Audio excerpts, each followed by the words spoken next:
buenas tardes a todas, a todas, a todas y a todos y bienvenidos. Y bienvenidos un jueves más a la Escuela Julián Besteiro. Ya nos quedan poquitos, ya estamos casi terminando el ciclo, pero bueno, lo vamos a echar de menos, pero seguro que Antonio se inventa otra cosa, con Isabel nos inventamos algo y podemos seguir con otra cosa, porque yo creo que es muy interesante. Aunque parece que aquí somos pocos, pero también me gustaría decir que en línea nos siguen en directo.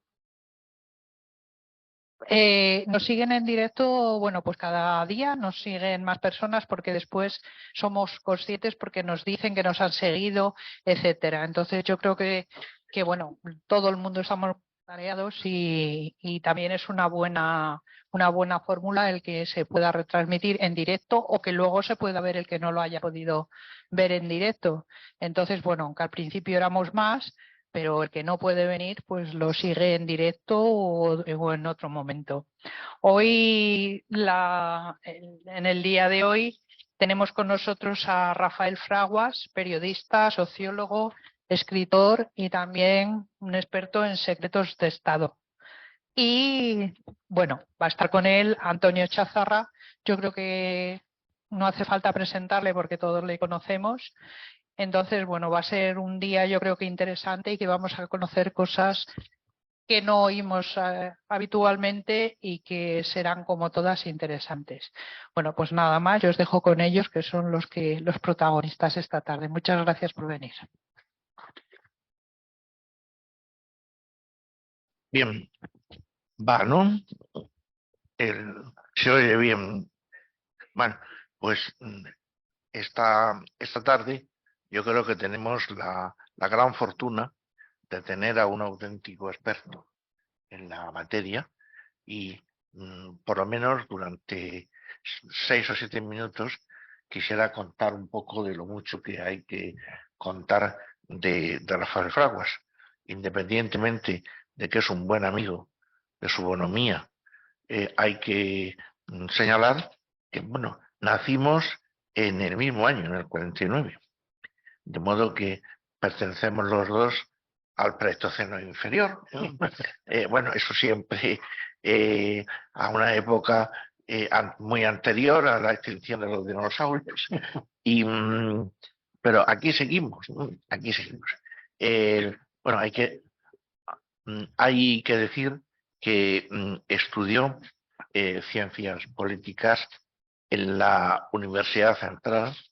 A mí siempre me ha molestado que se denomine Complutense, porque la Universidad Complutense es la de Alcalá. Y de modo que es un politólogo, un excelente politólogo. De modo que también ha actuado o ha realizado diversas incursiones en el campo de la sociología y es doctor con una tesis sobre el secreto de Estado.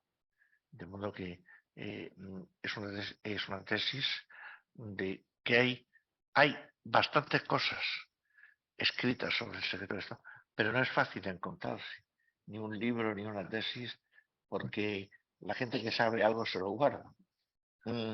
Y para sacarle los réditos oportunos y para lo que también fue un dirigente estudiantil antifranquista. Fueron unos años, claro, al haber nacido el mismo año, solo de la quinta del 49, pues tuvimos hoy hablar de esto y casi nadie lo recuerda. De haber corrido delante de los grises, de haber hecho, bueno, pues lo pertinente. Y es periodista desde el año 74 y empiezan algunos de sus características más conocidas. Fue miembro de la redacción del País desde su fundación.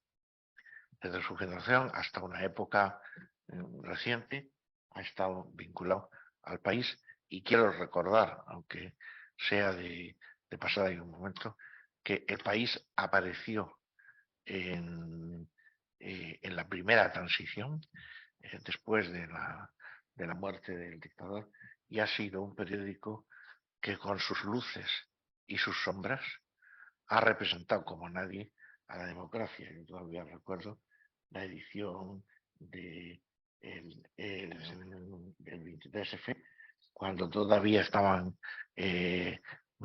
los guardias civiles dentro, la edición que sacó. Bueno, ha sido o ha intervenido como periodista en Oriente Medio. El Oriente Medio lo conoce muy bien, y el África Negra. Y otros rasgos: es analista internacional del diario El Espectador de Bogotá. Yo no sé si a alguno de ustedes le suena, pero es un diario que ha tenido y tiene una importancia, por supuesto, más en Latinoamérica que aquí, pero la tiene. Y ha dirigido la revista Diálogo Iberoamericano, que es otra publicación.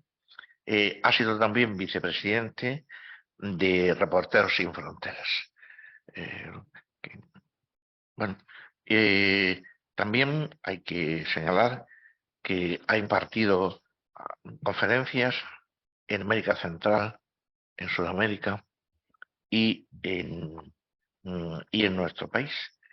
Y es analista, especialista, o por lo menos un solvente conocedor de la geopolítica. Y ahora alguna cosa más para que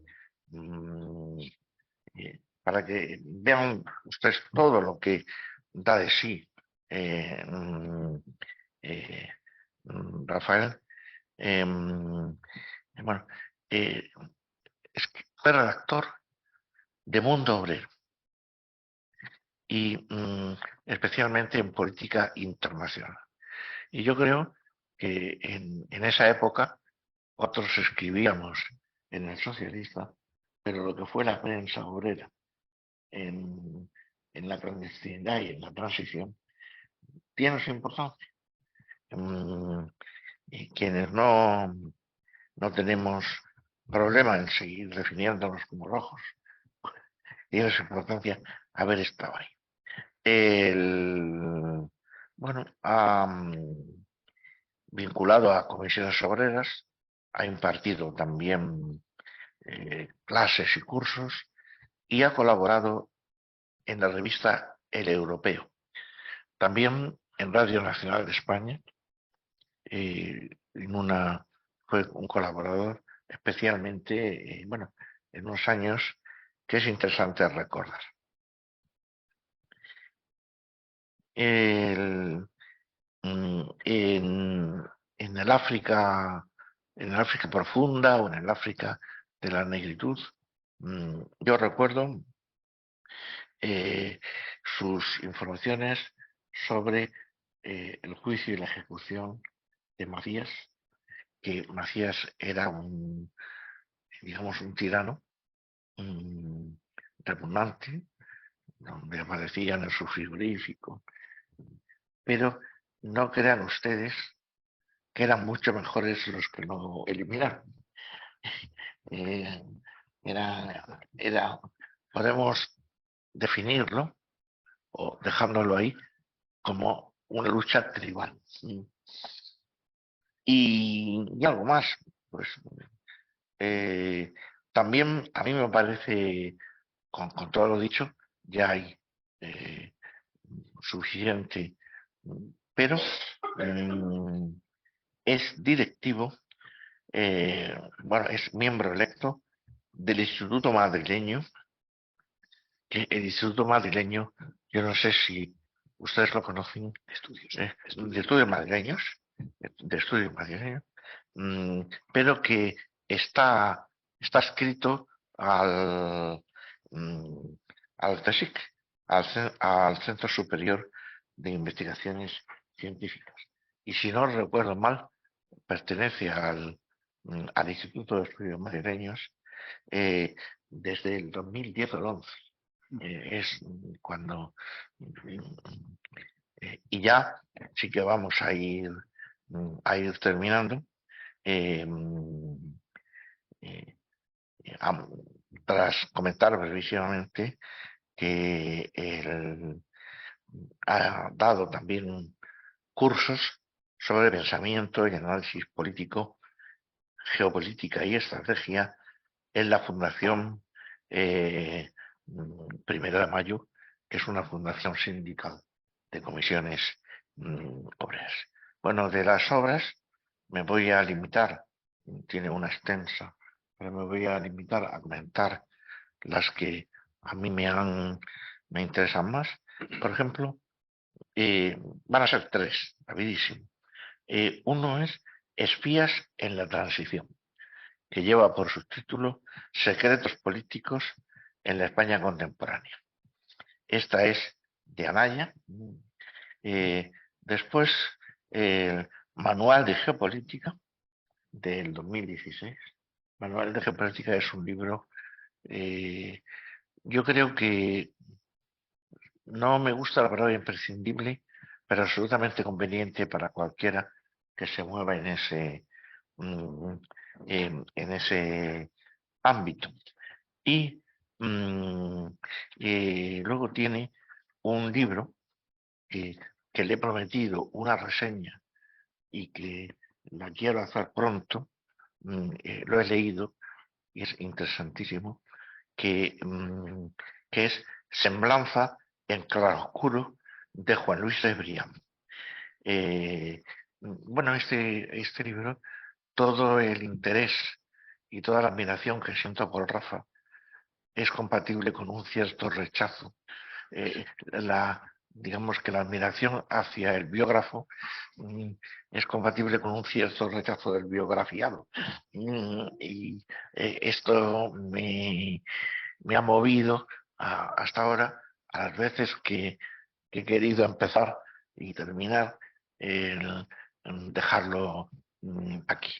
Bueno, podría seguir hablando en muchísimo más tiempo de los méritos indiscutibles de Rafael, pero como dicen los mexicanos, por jorobar nomás, no es jorobar exactamente lo que dicen, pero por jorobar nomás, no voy a continuar para a partir de ahora escuchar a Rafa, que es a lo que hemos venido. Rafa tiene esta palabra.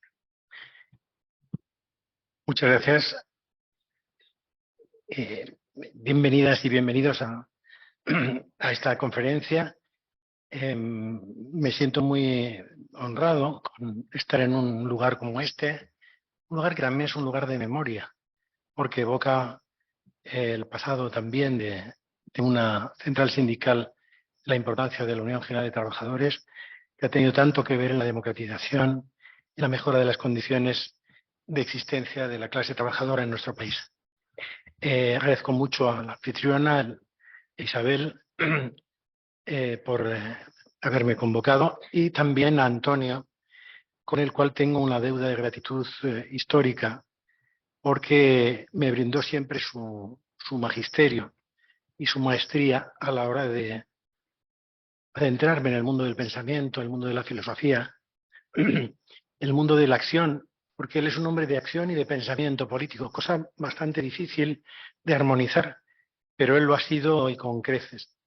Además tiene siempre una visión a largo plazo. Yo creo que Antonio ve 3 jugadas más allá de lo que vemos inicialmente, con lo cual desde el punto de vista político es inestimable su ayuda a la hora de pergeñar lo que el futuro nos plantea. En mi opinión, es una de las personas con una sensibilidad táctica más importantes que hay en este país. Sabe perfectamente cómo llevar a la práctica las ideas políticas, manteniendo siempre un canon de absoluta dignidad, de absoluta honestidad muy acorde con el pensamiento socialista de los padres fundadores del socialismo en España.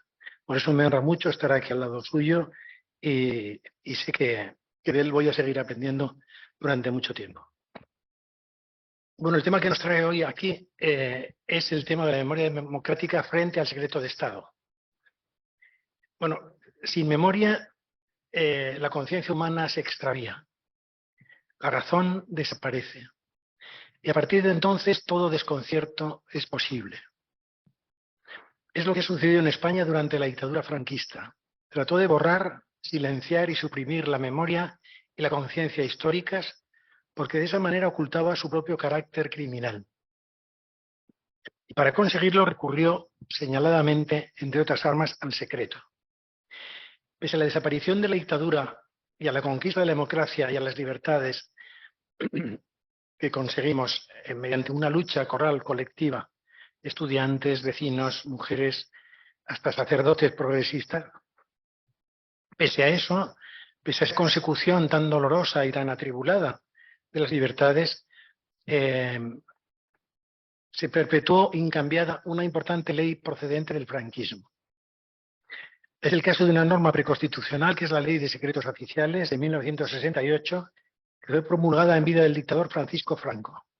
Según esta ley, en España cabe decir que aún hoy existen, por ley, secretos eternos. ¿Por qué digo esto? Pues porque esta Ley de Secretos Oficiales no contempla plazos temporales de desclasificación sobre los secretos de Estado. Es decir, es una anomalía absolutamente impensable en cualquier otro país democrático o en cualquier país del mundo, incluso en autocracias, siempre existen plazos de desclasificación de la información secreta. Bueno, pues en España no existe. Según esta ley, en España cabe decir, como señalaba, que hay secretos eternos y carece de plazos esta legislación de excepción, obviamente antidemocrática. Aquí son demasiados los hechos históricos y actuales que permanecen premeditadamente escondidos al conocimiento público por decisiones tomadas a espaldas de los intereses sociales mayoritarios. Esta herencia del franquismo abarca desde todo lo sucedido en la posguerra, con su estela genocida de crímenes, condenas, exilio, expropiaciones a partidos, sindicatos y particulares y exacciones judiciales de todo tipo, hasta la más nimia de las deliberaciones del Consejo de Ministros, que son, por definición, secretas. El periodismo democrático intentó desplegar esfuerzos por desvelar algunos de estos secretos, pero han resultado insuficientes. Por supuesto, el secreto cubre toda la política exterior desde antes, durante y después del franquismo hasta nuestros días. Las guerras y la descolonización de Marruecos, la crisis del Sáhara y Guinea Ecuatorial, las numerosas cláusulas ocultas de los tratados militares suscritos con Estados Unidos en 1953, los detalles de la caída accidental de 3 bombas termonucleares norteamericanas en Palomares, Almería, 1966, el magnicidio del almirante Luis Carrero Blanco en 1973, los asesinatos de abogados laboralistas y vecinales de Atocha en enero del 76, la trama civil del intento de golpe de Estado del 23 de febrero del 81, incluso el alcance de las prácticas presuntamente delictivas de quien ha desempeñado la jefatura de Estado hasta junio de 2014. Todos estos casos y muchísimos más permanecen ocultos bajo el secreto, en este último caso bajo una variante plasmada en la Constitución, en la forma de inviolabilidad e irresponsabilidad ante la ley del antiguo titular de la corona. Estas aberraciones antidemocráticas son expresión del trato que tan dolorosa y humillantemente se da al pueblo español desde hace siglos, como si el pueblo español fuera menor de edad, incapaz de conocer los actos y acontecimientos más importantes concernientes a su propio pasado y a su presente. Es un trato indigno de un pueblo libre. La generalización del secreto de Estado provoca una desmemoria colectiva que impide a cada ciudadano, independientemente de su adscripción ideológica, hacerse una idea del acontecer remoto e inmediato de España, lo cual nos condena a todos a una perpetua y desconcertante inmadurez política, causa perenne de malentendidos que están en el origen de la incultura política y de la polarizada conflictividad a las que asistimos cada día. Conflictividad e ignorancia observada no solo en la calle, sino sobre todo hoy también en los foros políticos y parlamentarios. Fíjense, esa ley de secretos oficiales impide incluso al Congreso y al Senado, representantes del pueblo, acceder al contenido de la información clasificada, fuera de las comisiones parlamentarias. Son conflictos que aquí se añaden a las ya de por sí agudas confrontaciones derivadas de los antagónicos intereses de las distintas clases sociales, caracterizadas por una distribución desigual de la riqueza y del poder. La desigualdad afecta asimismo a la información y a la cultura democráticas, en virtud de esas prácticas y leyes del secreto, vergonzosamente aún vigentes 45 años después del arranque de la democracia en nuestro país. El secreto de Estado descontrolado, como el que preconiza la mencionada ley, destruye la memoria de los pueblos, los anestesia en el silencio y la confusión. Y cuanto mayor es el secreto, menor es la memoria. Este es un axioma ineludible. Y cuanto menor es la memoria, menor es la democracia. Otras reglamentaciones acentúan las restricciones sobre la información clasificada. Por ejemplo, el Ministerio de Asuntos Exteriores blindó sus archivos al acceso público en octubre de 2010. Por otra parte, el derecho de acceso en la Ley de Transparencia, Acceso a la Información Pública y Buen Gobierno de 2013 se ve limitado por el artículo 14 de esa ley en un total de 12 materias. Es decir, todo es secreto lo que concierne a la seguridad nacional, la defensa, las relaciones exteriores, la seguridad pública, la prevención, investigación y sanción de los ilícitos penales, administrativos o disciplinarios, la igualdad de las partes en los procesos judiciales, la tutela judicial efectiva, las funciones administrativas de vigilancia, inspección y control, los intereses económicos y comerciales, la política económica y monetaria, el secreto profesional y la propiedad intelectual e industrial, la garantía de confidencialidad o el secreto requerido en procesos de toma de decisión y la protección del medio ambiente. Prácticamente ninguna documentación que contenga información biográfica puede ser hoy revelada. El antídoto de todo ello es la memoria democrática, que se basa en la recuperación de la razón y de la conciencia histórica. Sin memoria democrática no hay identidad democrática, ni conciencia ni razón. Se han dado pasos muy importantes en 2007 con una ley que ceñía al ámbito personal y familiar la iniciativa en la instrucción de procesos relativos a víctimas del franquismo y más recientemente, en octubre del pasado año, se emitió la Ley de Memoria Democrática que por primera vez implica al Estado en la iniciativa, garantía y satisfacción de los intereses de las víctimas del franquismo. Pero dada la vigencia de la Ley de Secretos Oficiales, aún quedan trechos por recorrer. La razón de Estado se alza como un poderoso valladar que obstaculiza aún el camino hacia la plena transparencia de la acción estatal, interna y exterior, requisito de toda democracia. La razón de Estado es la pauta suprema que esgrime el Estado para permanecer en el espacio territorial y en el tiempo histórico. La razón de Estado aúna los intereses estatales por garantizar su permanencia. Invoca razones de seguridad y defensa, pero en realidad lo hace no en sí únicamente, es decir, con miras a satisfacer necesidades y garantías sociales. Lo hace más bien para sí, para satisfacer su propia lógica de poder, mediante decisiones opacas basadas en el secreto y emancipadas del control de la sociedad a la que debiera rendir cuentas.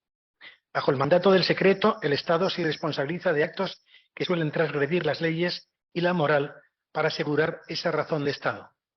Hay que hacer una aclaración. Una cosa, como ustedes saben, es el Estado y otra cosa es el gobierno.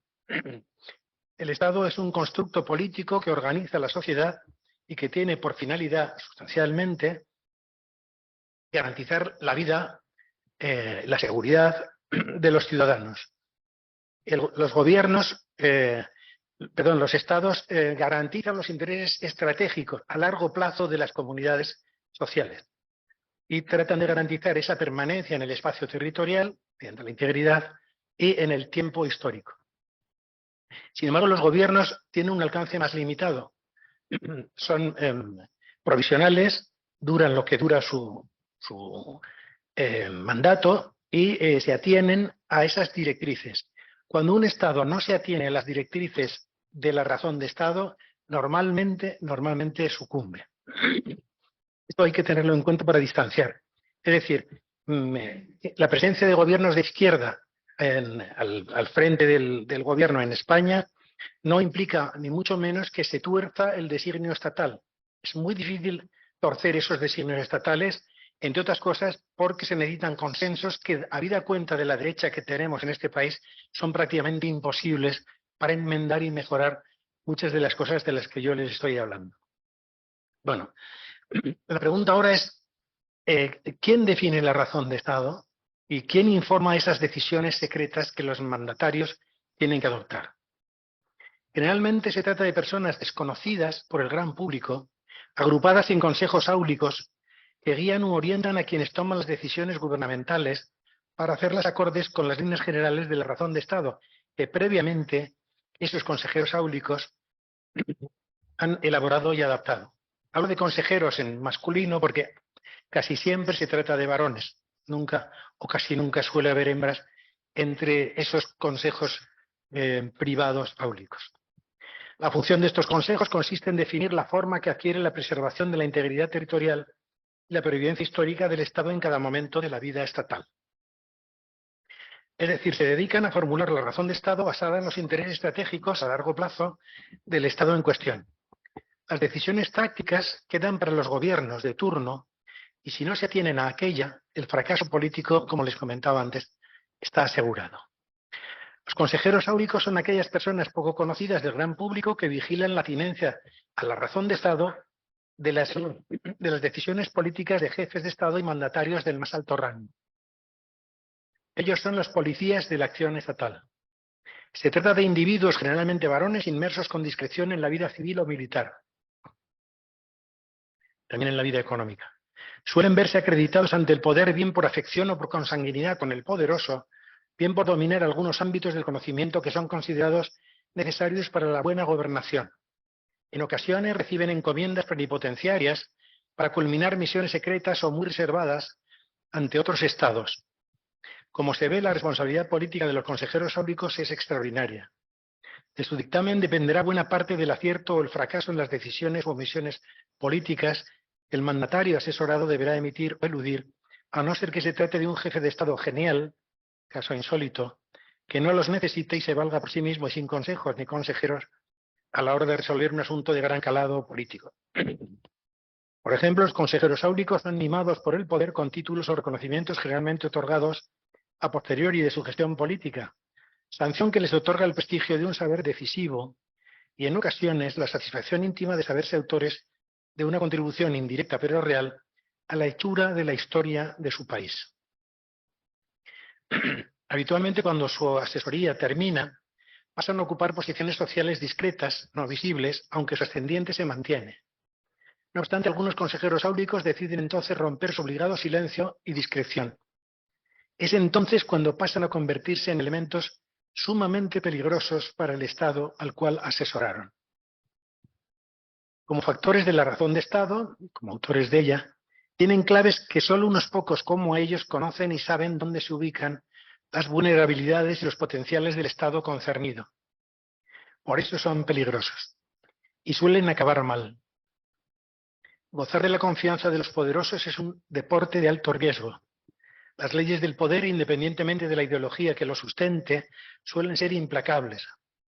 Desconoce la amistad, el afecto, la economía, prácticamente todos los sentimientos gratos los desconoce esta ideología del poder, haciendo abstracción, como digo, de lo ideológico.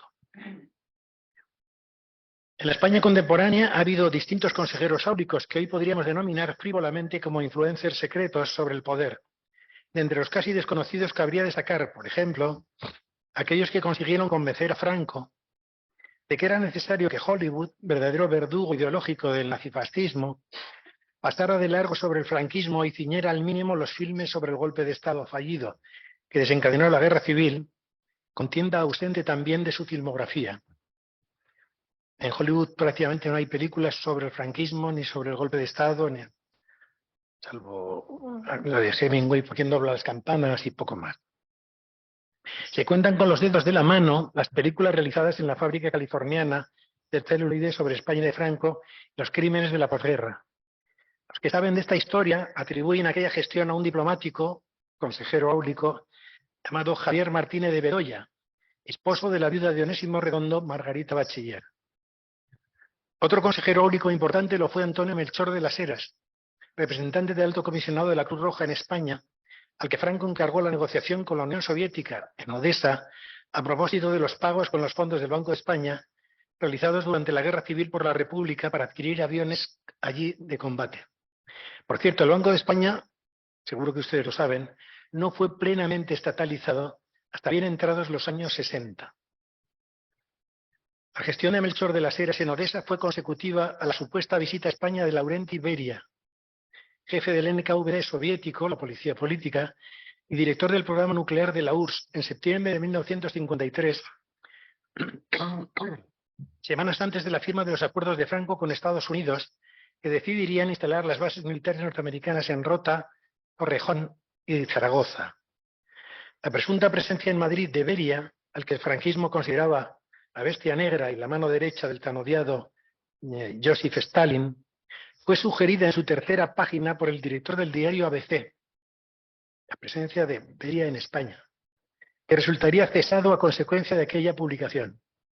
La razón de Estado y su indeseada revelación subyacían presumiblemente en aquel episodio.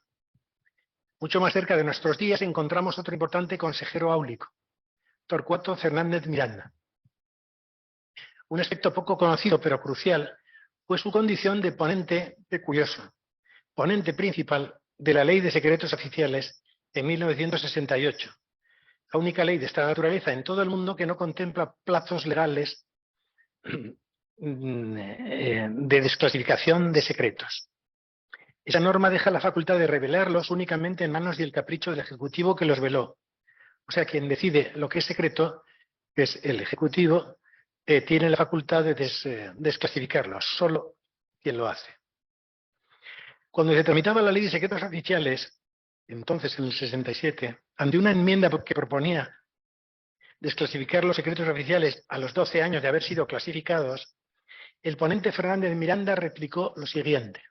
Fijaros a dónde llega el retorcimiento y la falta de respeto hacia nuestro pueblo, ¿no? Dice lo siguiente: la ponencia considera innegable que el transcurso del tiempo no es óbice a la necesidad de proteger determinados documentos. Esto confirma la eternidad de los secretos oficiales en función de la Ley de Secretos Oficiales del 68.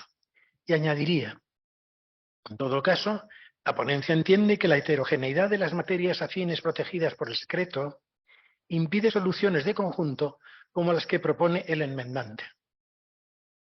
Idea suya sería también la de crear, fíjense también que se hizo además, un servicio central de protección de materias clasificadas, cuya jefatura sería atribuida al segundo jefe de Estado Mayor del Ejército, convertido así en depositario de los principales secretos de Estado. Prueba evidente del profundo corte castrense del régimen franquista. Es decir, si todos los arcanos, todos los secretos, toda la información clasificada se deposita, en último término, en manos del segundo jefe del Estado Mayor, pues eso dice mucho, ¿no? Torcuato Fernández Miranda desempeñaría después un destacadísimo papel desde las bambalinas del franquismo en la vertebración supuestamente legal de la transición, que él resumiría en aquella tautología tan eficaz como superficial, de la ley a la ley. O sea, aquí se pasa de una dictadura a una democracia y para este hombre se pasa de la ley a la ley. En realidad, lo que aquella fórmula ocultaba era su enunciado sustancial, y era de la legitimidad, de la supuesta legitimidad de Franco a la legitimidad de Juan Carlos de Borbón, de la que éste, en verdad, a la sazón también crecía. Sin embargo, por razón de Estado, se trataba de asignarle a Juan Carlos de Borbón la supuesta legitimidad franquista, y ello por temor a que las Fuerzas Armadas considerasen ilegítima su designación como jefe de Estado.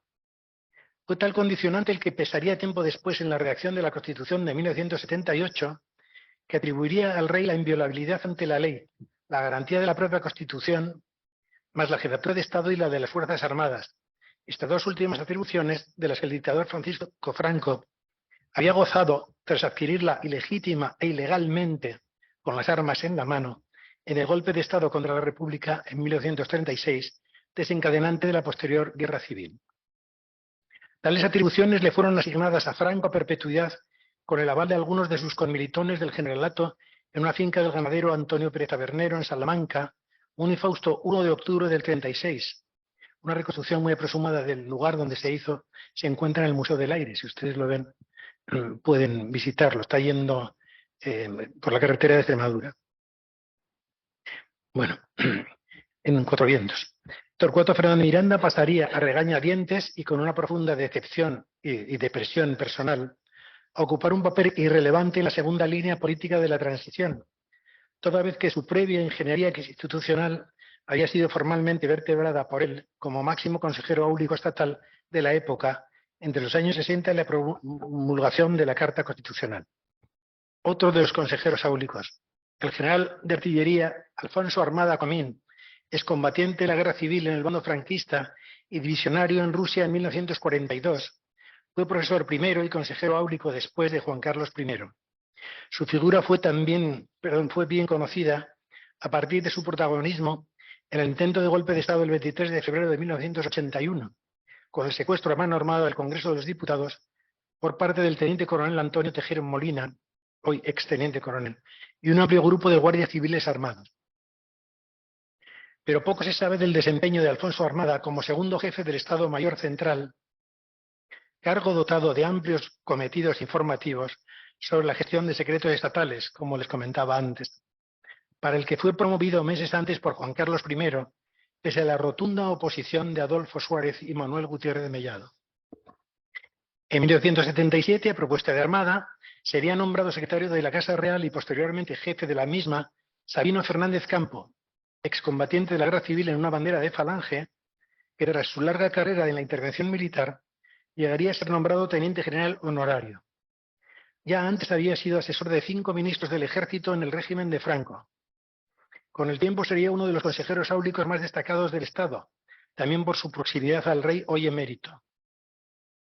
Su caída en desgracia sobrevino en 1993 por haberse negado a aceptar un nombramiento en la Casa Real y presumiblemente tras haber llamado al orden a Juan Carlos de Borbón por haberse ausentado de una importante rúbrica estatal en su cometido como rey para acompañar a una amante suya enferma en una clínica suiza.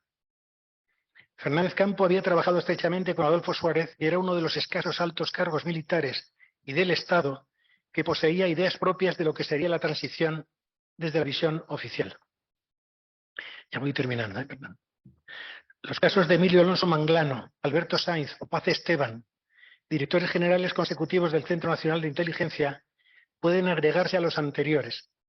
Todos cayeron en desgracia, por su proximidad muy posiblemente a la razón de Estado, que como decía, tiene una especie de poder mágico de quemar, de reventar a quien se acerca a ella sin la debida prudencia. Una función adicional del secreto estatal consiste en esconder la verdadera naturaleza del Estado cuando olvida sus deberes democráticos. Es decir, cuando se convierte en el Estado al servicio de una sola clase, la clase propietaria del poder económico y del discurso hegemónico dominante, y se aplica exclusivamente a facilitar la tasa de ganancia de las grandes compañías y a ejercer el monopolio de la violencia, renunciando a la armonización de los intereses públicos y privados desde una neutralidad que predica pero incumple. Esta es la función más oculta del Estado en los sistemas de capitalismo financiero, hoy hegemónicos, para los cuales la democracia ha dejado de tener interés, por lo que es más urgente que nunca, en mi opinión, para los trabajadores y trabajadoras, defenderla, ejercerla y ampliarla. Respecto al futuro de los cambios legislativos previsibles, a propósito de esta ley de secretos oficiales, hay que decir que el Partido Nacionalista Vasco, a través de su grupo parlamentario, presentó en 2016 una proposición de ley de reforma de la Ley de Secretos Oficiales, cuyo principal cambio es la introducción de un mecanismo de desclasificación automática actualmente no contemplado en esa Ley de Secretos Oficiales. En ese sentido, la reforma de su artículo 4 implicaría, además de eliminar como órgano con capacidad de clasificación a la Junta de Estado Mayor, órgano disuelto en el 80 y cuyas funciones hoy desempeña el Estado Mayor de la Defensa, que sigue teniendo ese atributo de fiscalizar en último término los secretos de Estado, quedando el Consejo de Ministros como único órgano con dicha potestad. Se trata también, por parte de la proposición, de imponer un límite temporal máximo a la vigencia de la clasificación de 25 años para las materias consideradas secretas. por el Consejo de Ministros. Se contempla, no obstante, en esta proposición del PNV una posible y excepcional prórroga de otros 10 años a criterio del Consejo de Ministros, siendo de 10 años para las materias consideradas reservadas. Prevé asimismo el acceso ilimitado por parte del Congreso de los Diputados y el Senado a toda materia clasificada, pasando a tener acceso a la misma de acuerdo con los reglamentos de ambas cámaras, eliminando el requisito recogido en el texto original de que todo conocimiento de estas en relación con materias clasificadas se produzca en sesión secreta. La importancia de la disposición transitoria de esta proposición queda recogida en la iniciativa de ley mediante la cual todas las materias clasificadas en el pasado de acuerdo con la ley de secretos se someterían a plazos anteriormente descritos. Es decir, muchísimos de los secretos actualmente vigentes, al haber transcurrido más de 25 años de cuando fueron declarados como tales, quedarían al aire, ¿no? De este modo, todo material que hubiese superado dichos límites temporales pasaría a ser objeto de desclasificación, y aquellas que no lo hubieran hecho lo harían de acuerdo con los plazos contemplados en el nuevo texto de ley. Sin embargo, fíjense ustedes, por más de 35 ocasiones, 35, dicho órgano, pese a que el plazo máximo ordinario para la tramitación de cualquier asunto legislativo es de 2 meses, ha optado por hacer uso del apartado 2 del artículo 113 del Reglamento del Congreso, por el cual la mesa de la Comisión, sin perjuicio de lo establecido en el apartado 3 del artículo 43 del presente reglamento, podrá prorrogar el plazo para la remisión del informe cuando la trascendencia o complejidad del proyecto de ley así lo exigiera. Perdón por este fárrago legislativo, pero ¿esto qué implica? Que desde 2016, en que fue presentada la proposición de ley por el PNV, todavía, en función, naturalmente, de la oposición de los partidos de derecha, no se ha logrado el consenso suficiente para poder gestionarlo o tramitar. He terminado prácticamente ya. La dimensión del secreto político en España, sin plazos de revelación, sin límites y escasos controles eficaces, plantea una inquietante sospecha. La existencia todavía de un Estado secreto, invisible y desconocido, que no da la cara y esconde su entraña más honda bajo el boscaje de una legislación indigna que urge apremiantemente ser derogada. Los efectos de la anhelada derogación de la Ley de Secretos Oficiales y su sustitución por normas pautadas con plazos temporales de revelación, según la entidad de lo tratado, pueden ser muy beneficiosos para reducir la deficiente cultura democrática existente en España. Y ello ya que la información estatal revelada tras su desclasificación puede ser transformada para la adquisición de conciencia política. Permitiría despejar la incertidumbre, extraer de las prácticas estatales secretas experiencias y referencias de actuación social ante retos semejantes a los tratados, al tiempo que despejaría numerosos malentendidos históricos para limitarlos a su base factual, entendidos los hechos en el contexto en el que se produjeron. No solo facilitaría entender lo sucedido, sino comprender además su significado, rescatando la memoria histórica, pero por encima de todo, pondría fin a la percepción dolorosa del pasado que tanto nos ha enemistado como españoles y españolas. Contribuiría así a establecer unas bases mínimas de concordia y cohesión social, que si bien no zanjaría las contradicciones propias de las sociedades contemporáneas, sí permitiría el respiro de descubrir que hay algo que nos iguala como individuos libres y racionales y puede facilitar tender puentes de diálogo entre distintas opciones políticas e ideológicas. Memoria es conciencia, razón y dignidad, transparencia y democracia. Muchas gracias.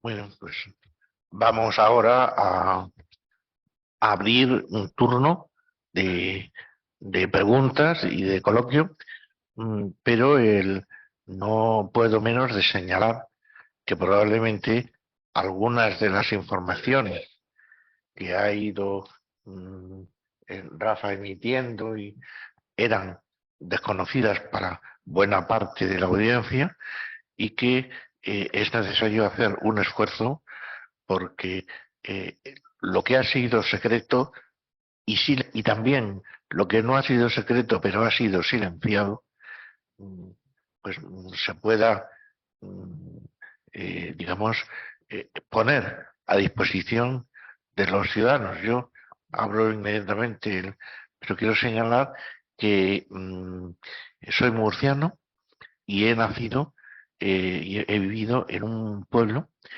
que está a muy pocos kilómetros de Palomares.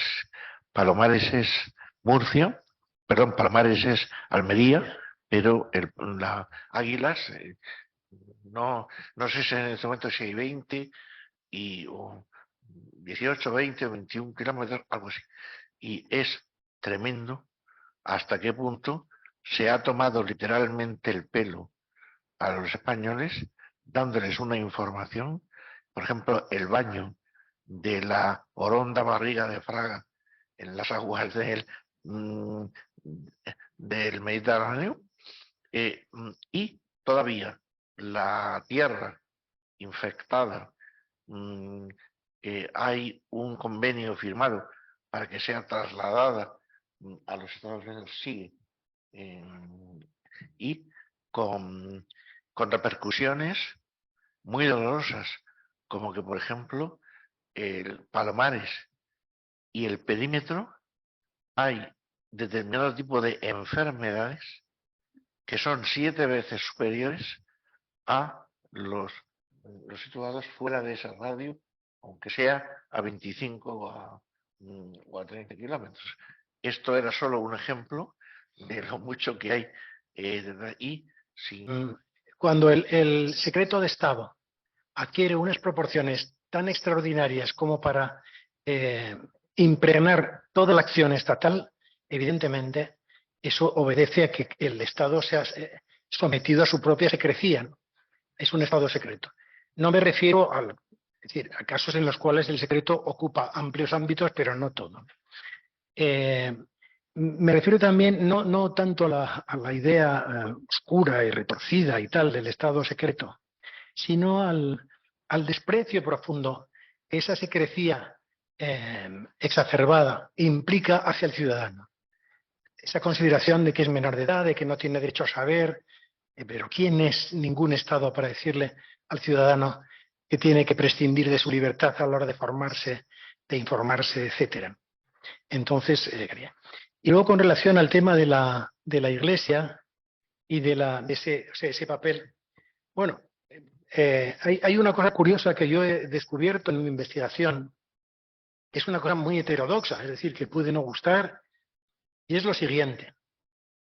Me he fijado en que, y seguro que estáis de acuerdo, y vosotros que conocéis, además desde aquí se conoce muy bien la perspectiva de la enseñanza en nuestro país, que siempre que se sienta el Estado a dialogar con la Iglesia sobre temas vinculados a la enseñanza, el Estado acaba envainándosela. ¿Por qué? Es que el Espíritu Santo puede...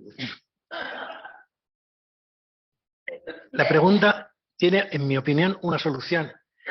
Y es que la Iglesia dice de sí, vaya por delante mi respeto a todas las creencias religiosas, que eso forma parte de lo intocable. O sea, es absolutamente respetable cualquier creencia religiosa.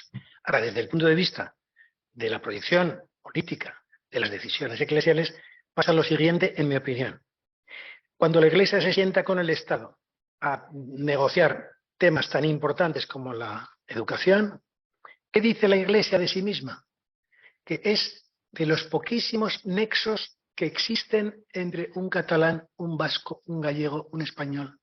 Es decir, que la ideología subyacente al cristianismo es un lenguaje compartido por todos los españoles.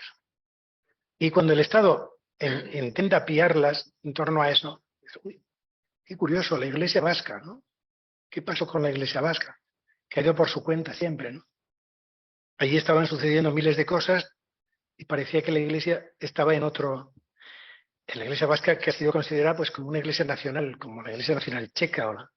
Entonces, ante ese pánico que se apodera del Estado, ante la posibilidad de que un factor vinculante de cohesión, en teoría, ideológica, entre españoles de distintas nacionalidades, ante el pánico de que eso pueda encontrar una fortísima oposición por parte de la Iglesia, pues resulta que da marcha atrás y se le envaina. Esa es la interpretación a la que yo he llegado después de estudiar un poquito el tema. Pero evidentemente hay doctores, tiene la Iglesia, como dice el refrán, que seguro que saben bastante más que yo de esto, ¿no? Sobre la transición es una opinión un poco en claroscuro. Como Antonio, como Manolo, Espín, como muchos de los que estáis aquí, en nuestra juventud arriesgamos lo que pudimos por conseguir para nuestro país una democracia que no existía. Hicimos lo posible, pero no hubiéramos podido hacer nada si no hubiera habido generaciones anteriores que nos hubieran precedido. Prácticamente no. Entonces, con los mimbres, yo siempre digo que en la Facultad de Política, donde yo estudiaba, el número de personas que estábamos era el sitio más politizado de nuestro país, posiblemente. El número de personas comprometidas y arriesgándose a 7 años de cárcel por mera pertenencia a un partido político. O sea, se podía contar con los dedos de la mano. Con esos mimbres, en la facultad más politizada de este país, esos mimbres, fijaros, es decir, las cosas que se pudieron conseguir y las cosas que no se pudieron conseguir. Como sabéis, la política es una cuestión de relación de fuerzas también. Entonces, una ley, un axioma de la ley de la acción política es que tú no puedes acabar con un poder si no creas un poder superior. Nosotros no pudimos crear un poder superior al de la inercia del franquismo, pero sí logramos, por unas políticas de alianzas muy interesantes, muy serias, como hacía el Partido Socialista, como hacía el Partido Comunista, como hacía la ORT, el PT, los pequeños partidos de izquierda, la Liga Comunista, etcétera. Sí conseguimos, en cierto modo, expresar un sentimiento mayoritario que convirtió el antifranquismo en una vigencia social muy extendida. El gran problema, posiblemente, de la transición fue que la clase trabajadora sí era antifranquista, pero no supimos convencerle de que había que ser también anticapitalista. Entonces la transición se hizo en términos políticos, pero desde el punto de vista económico, si os fijáis, Ferrovial, donde este prócer de la patria ahora se marcha afuera, ¿no? Con una historia, vamos, totalmente limpia, Impecable, de polvo y paja. Impecable. Bueno, pues Ferrovial, Agromán, etcétera, utilizando mano de obra esclava, de Agromán, y presos políticos, ¿no? Hizo el imperio que hizo. Y sin romperlo ni mancharlo, se presentó en la transición como Beautiful People. Ya habían cambiado de rostro y ya... ¿Qué pasaba? No había gente dentro del PSOE gobernante que supiera lo que estaba cocinando, naturalmente, pero había fuerza para haber hecho esos cambios también estructurales dentro del... Eso es la cuestión. Aquí hay gente que puede tener, seguro, opiniones dispares sobre eso, como en todos los sitios. Pero, evidentemente, al ser la relación de fuerzas un axioma de la acción política, pues resulta que hay gente que se asustó. Los 12 millones de votos que tuvo Felipe, pues sirvieron para determinadas cosas, para otras, desgraciadamente no. La ley de secretos oficiales es una ley de tanta importancia, porque evidentemente nadie dice que no deba existir. Lo que no puede existir es tal como está hasta ahora, sin plazos de desclasificación. Es de tanta importancia que se convierte en inviable si no hay un grado de consenso muy elevado. Pero, no obstante, en el trámite ha habido 35 ocasiones en las cuales se ha alterado el propio protocolo del Parlamento para desplazarlo. ¿Qué hay ahí detrás? Pues hay razón de Estado. O sea, está desde detrás, desde la fábrica del invento estatal, hay alguien que está torpedeando esa posibilidad. ¿Se podría lograr? Pues posiblemente también, pero ¿cuánto puede durar? Fijaros, con la ley de memoria democrática, Rajoy la desproveyó absolutamente de cualquier tipo de financiación y se cargó esa ley. Prácticamente la dejó en mandilla, ¿no? O sea, la destrozó. O sea que yo creo que en esas cosas de tanta importancia hay que buscar el consenso máximo. Por lo menos no sé, algunos de los partidos de la derecha, o por lo menos la abstención. Entonces, como quiera también, el gobierno de coalición está siendo linchado sistemáticamente desde el minuto cero en que salió a la arena. No le da tiempo prácticamente no hay ser humano que sea capaz de tramitar tantísimas cosas a la vez como a la que se le está sometiendo, ¿no?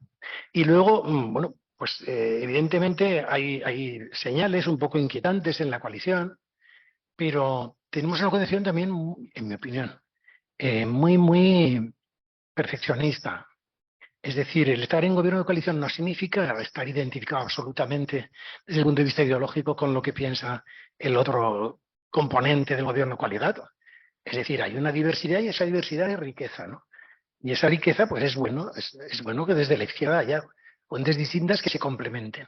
Otra cosa, y claro, se pone también el foco sobre determinadas tonterías que hace alguna persona, sobre todo si es mujer, muy curioso, y no se tiene en cuenta también que, bueno, en todos los sitios hay esfuerzos para el consenso y todo el mundo se traga sapos, no solo una parte de ese gobierno de coalición. Todo el mundo. Eso, es, como digo, es una opinión personal. Pero evidentemente, y conectando un poco con lo del populismo que decías, yo creo que con relación a los jóvenes, que es lo que, aparte de ese, o sea, lo sencillo siempre es mucho más fácil de acceder que lo complejo. Y la política es un álgebra complejísima. Y hay que tener mucha información muy documentada, muy detallada, para poder desenvolverse con la soltura, por ejemplo, que tiene Antonio a la hora de hablar de política. Porque lo que dice, como se dice vulgarmente, va a misa. ¿Pero por qué? Porque es que detrás muchísimo estudio, muchísima reflexión, etcétera. Con relación al tema este del populismo y de los jóvenes, ¿qué es lo que pasa?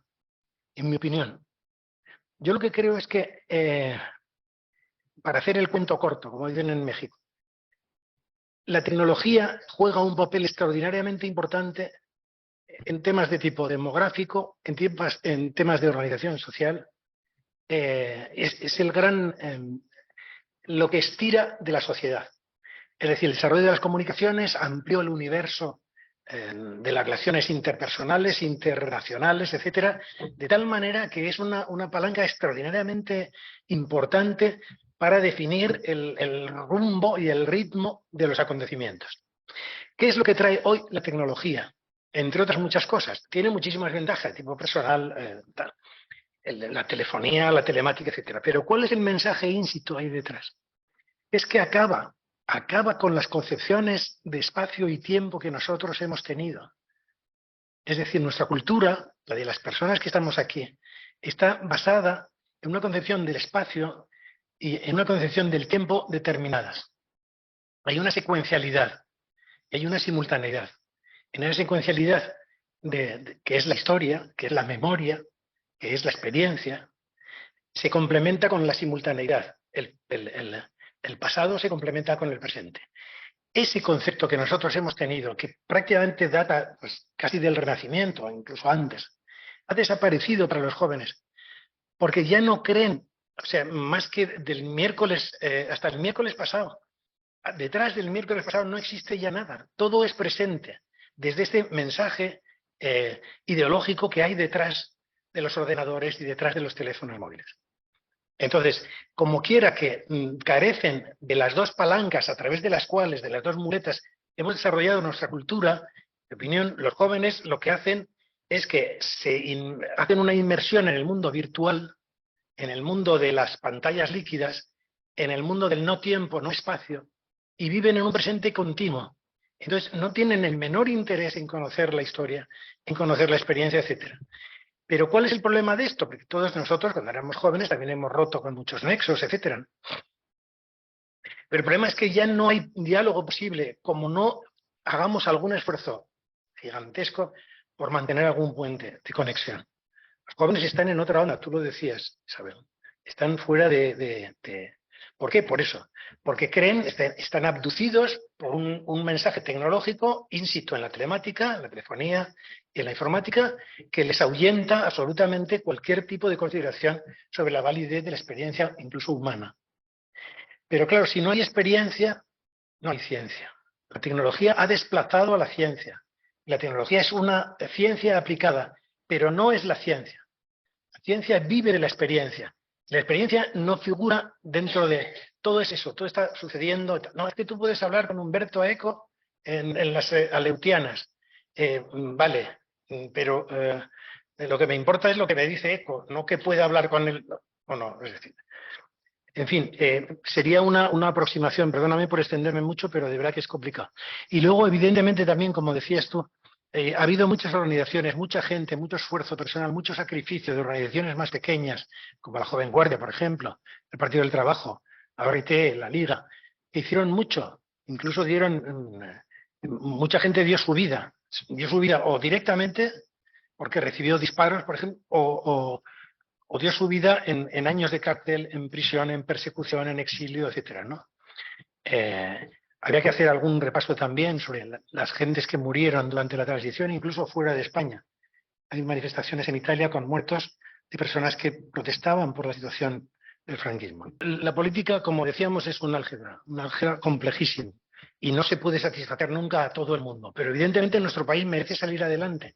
No podemos estar perdiendo energía social, inteligencia, recursos, etcétera, en tirarnos los datos a la cabeza. Tenemos que buscar algún elemento de concordia y posiblemente el elemento de concordia viene desnudando el nudo que nos atenaza a una memoria que se nos ha ocultado.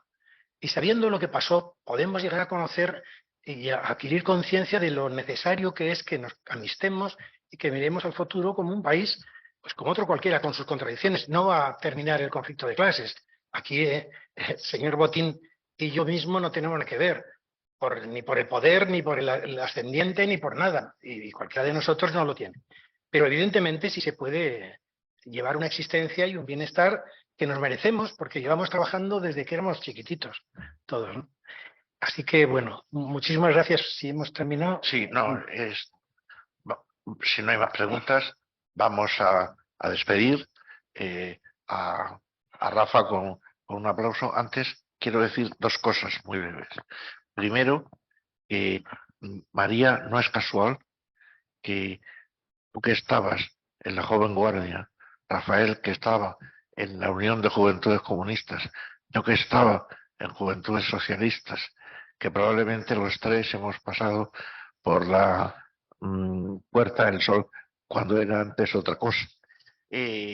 Coincidamos aquí, no está mal. Lo segundo, una opinión que es que desclasificar los secretos oficiales es un deber moral y que por supuesto que puede haber personas que frivolice o que le interese solo la anécdota, pero con que haya una persona que estudie, sistematice, divulgue y exponga con claridad lo que ha ocurrido, merecería la pena. Es una lástima que cada vez se dé menos importancia a la economía, que cada vez se publique menos filosofía política, menos economía política. Y quiero terminar con una mención que no he hecho antes, porque la he guardado para el final. Por ejemplo, Rafael da ejemplo de ese intento de comprensión y de acercamiento. Tiene un libro sobre Dionisio del Gruejo que se llama Gritad Concordia, creo que es del 12, si no recuerdo ahora mismo más, creo que es del 12 y es interesante el ejemplo. Y únicamente decir que parte de lo que nos sucede y lo que nos puede seguir sucediendo es que no tenemos claro dónde están los que, digamos, dirigen la pantalla desde un lugar que no se ve.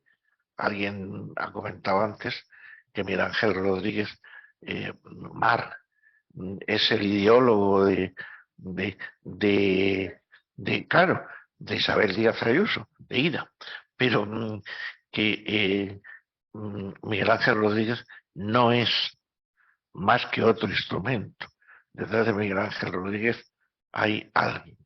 Y únicamente recordar, yo recuerdo a un profesor de la Universidad Autónoma de México, sí, que murió hace pocos años.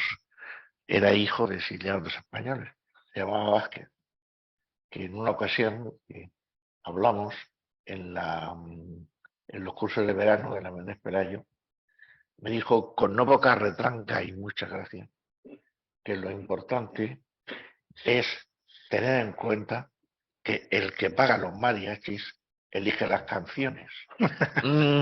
Y yo creo que eso es algo contra lo que hay que luchar, pero que tenerlo presente. Y bueno, desde mi punto de vista, magnífica la intervención.